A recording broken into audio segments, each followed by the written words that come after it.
Today we're going to attempt to understand Scripture and how we should interpret it. Scripture would be defined as writings that are considered sacred by a given religious tradition. The canon is a name for the official list of writings which are accepted as Scripture by a given religious tradition. For example, most Protestant denominations would accept the 66 books of the Bible as their canon of Scripture. Jews would accept the 5 books of the Torah. Muslims would accept the Quran. Hindus would accept the 4 Vedas.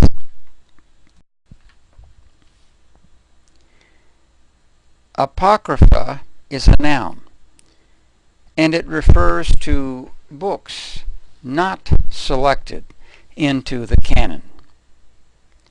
Some versions of the Bible will have an additional dozen books which are called the Apocrypha.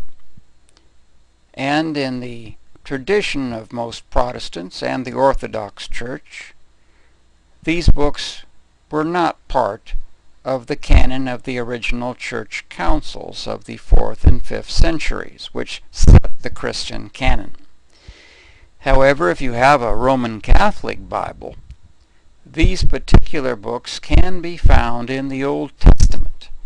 They are considered part of the Old Testament canon of Scripture by the Roman Catholic Church. So, what's part of your canon really depends upon which denomination you adhere to. If you are Latter-day Saint, Mormon, then your canon also includes the Book of Mormon. Apocryphal is an adjective referring to these writings not admitted to the canon of Scripture. Apocryphal writings have a lesser claim to authority. Hermeneutics involves the techniques for the interpretation of texts. Exegesis is the process of coming up with the most relevant interpretation for a given passage of Scripture, trying to figure out exactly what values that Scripture will convey for us. Let me give you some general rules for exegesis. We should try to use the original language of Scripture if possible. For example, in Islam, most sects insist that the Arabic version of the Quran be used rather than a translation into Urdu or Indonesian. If we cannot use the original language, we should use the best available translation. And if it's not clear which particular translation is the best, perhaps we should use several translations and compare them. And perhaps even more important, we should look at the surrounding context of a given passage of Scripture. What was said immediately prior and immediately after this one minor passage? To ignore this is to lift Scripture out of context. It is also important to consider the broader historical context in which this Scripture was written. Who was the author, and who was the audience? Let's take an example here from the book of Numbers in the Old Testament. The King James Version says, "He hath as it were the strength of an unicorn. Well, what interpretation are we going to put on this? Are we going to say that God is like a unicorn? Unicorns do not exist, and therefore God does not exist? Well, that's a possible interpretation, but I really don't think that was the one that the author of that particular book had in mind. Let's consider the context. Let's look at the complete verse here. God brought him forth out of Egypt. He hath, as it were, the strength of an unicorn. He shall eat up the nations, his enemies, and shall break their bones and pierce them through with his arrows. So God is like a unicorn. Unicorns have supernatural abilities. God has supernatural abilities. This interpretation seems to be more closely allied to the original context and intention. But let's switch translations here. Let's use a Catholic translation, the New American Bible. It is God who brought him out of Egypt, a wild bull of towering might. He shall devour the nations like grass. Their bones he shall strip bare.